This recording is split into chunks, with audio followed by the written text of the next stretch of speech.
Lastborn, tutashindwa kujibu hayo. Kwa hiyo mkituuliza mchezaji mmoja mmoja wa Simba, tutakuwa tuna majibu kwa sababu sisi tunajua kila mchezaji ana uwezo mkubwa.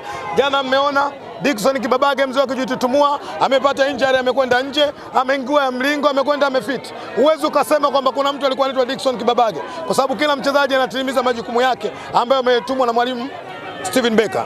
Haikuwa rahisi kuifunga Young Africans kama kila mmoja ambavyo alivyokuwa. Yes, ni mechi ngumu. Yanga sio timu ya kubeza. Na ile pale tunapokwenda kucheza ile ni nini? Ni dabi. Kwa hiyo haikuwa rahisi, lakini mwisho wa siku tumefanikiwa. Kwa hiyo yote tunamshukuru Mungu katika hayo. Kombe la Muungano linaweza kuwa turning point na kwenda kushinda vikombe vingi. Kihistoria ni kombe kubwa la Muungano. Hapo mwanzo ili ukitaka kushiriki mashindano ya klabu bingwa barani Afrika, lazima ushiriki mashindano ya Muungano. Mashindano yalikufa mwaka 2002 2003.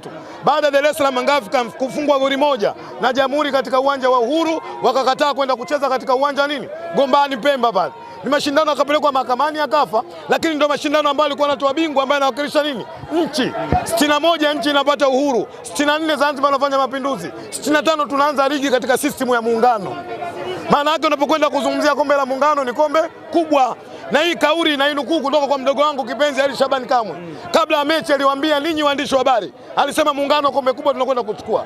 Bahati mbaya nimekwenda kuchukua mimi. Na moja ya sababu waliosababisha kuchukua ni Ali Kamwe, amenipa nauli na ameniambia nenda Zanzibar kahakikisha kwamba timu yetu inapata nini? Matokeo. Kwa hiyo tumepata matokeo, tumerudi na furaha. Kisugu, mchezo wa pili unafuata tarehe 3. Pengine toshe kusema kwamba ni wakati wenu sasa kama wana Simba. Mtaalamu wa kula samaki ni Mzaramo. Na samaki akiliwa basi jue tayari ameshakufa. Tayari samaki kaliwa Zanzibar na kuja kuliwa bara. Waandishi msio na wasiwasi. Tunakwenda kuwagonga tena Manchester City. Samaki lazima umle upande mmoja na upande wa pili. Ukimla mbele lazima umle na nyuma.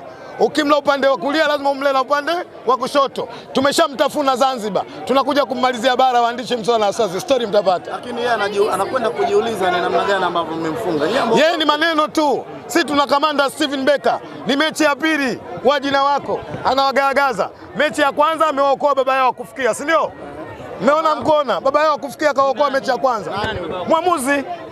Nami ndio nilisema kiumbe wa kwanza kuambia kama tunakwenda Zanzibar kucheza finali hatumhitaji Msomali. Mmemwona mwamba kutoka Kenya yule?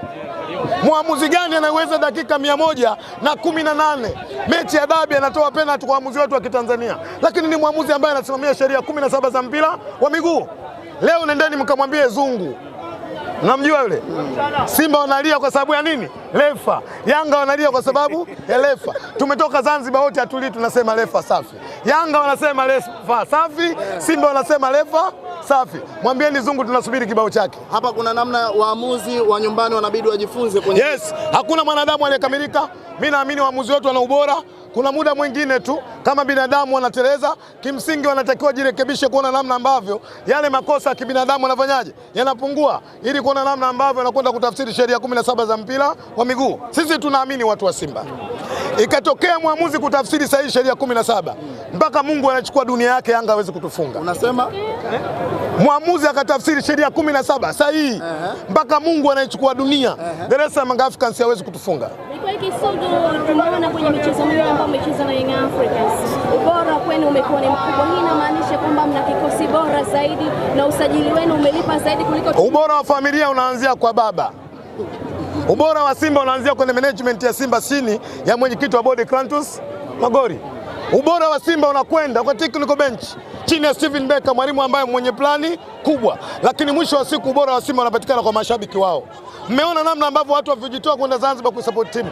Mmeona Wazanzibari walivyojitoa kuisupport timu. Na ndio maana wazee wetu nawapongeza sana. Waliotangulia Mwenyezi Mungu aweke peponi. Waliposema Simba nguvu moja imekwenda kufana Zanzibar, tumepata matokeo. Bila makandokando huwa kumbe mnaweza kushinda. Yes, ndio tunaamini iko. Na mimi ndio kwanza mwanadamu wa kwanza nilisema hatumtaki Msomali. Tuwapongeze sana kamati iliyosimamia mashindano mapinduzi ya Muungano Zanzibar. Mimi ndio kiumbe nilisema. Na shida hatuna shida na Msomali.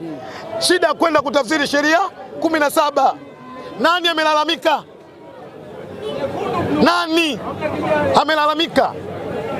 Dakika 120. Kuna Yanga amelalamikia mwamuzi? Nani? Hakufika Zanzibar wakalalamika Mbande na TV yake ilikuwa inachenga. Naona simu zimerudi. Huyo alikuwa Mbande na TV yake ilikuwa inachenga. Mvua haionyeshi ndio anakuwa analalamika, lakini unaona sasa hii Naona simu za Mfumau zimerudi. Simu za Mfumau, moja katika viumbe wanafiki ni huyo.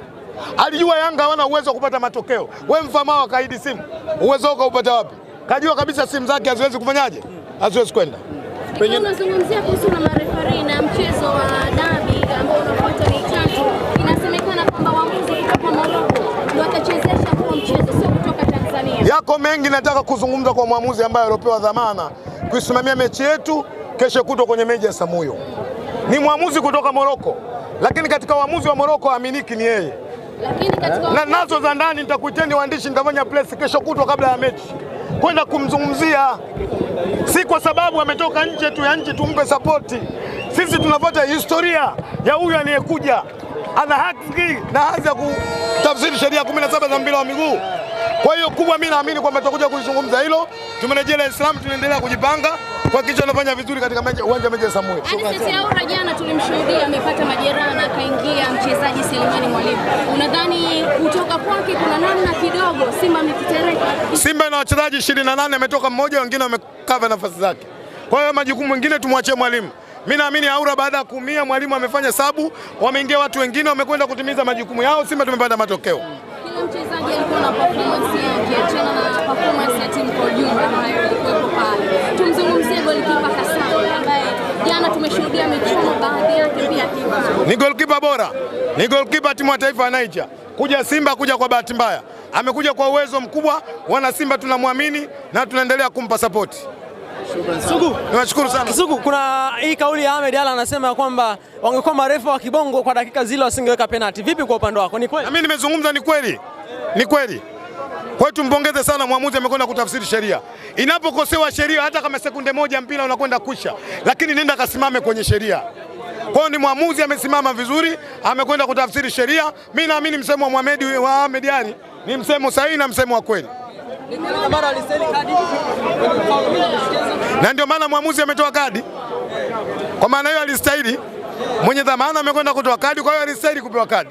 Nimeona ameposti leo Alishabani kama asubuhi ya leo, hata lisali moja alijapita.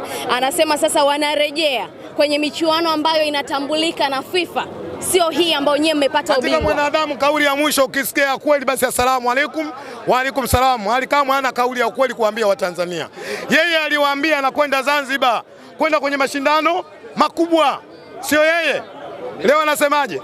Ukikutana naye mwambie Kisugu anasema wewe katika kauli ya ukweli ambayo Watanzania wanahitaji kukuamini ni salamu tu. Akisema asalamu alaykum, mwitikeni wa alaykum salam, mengine acheni nayo. Kama akituambia sasa hivi ni asubuhi na vitu kwa nje kwanza. Lazima muangalie kwa sababu eleweki. Niwashukuru sana waandishi wa habari.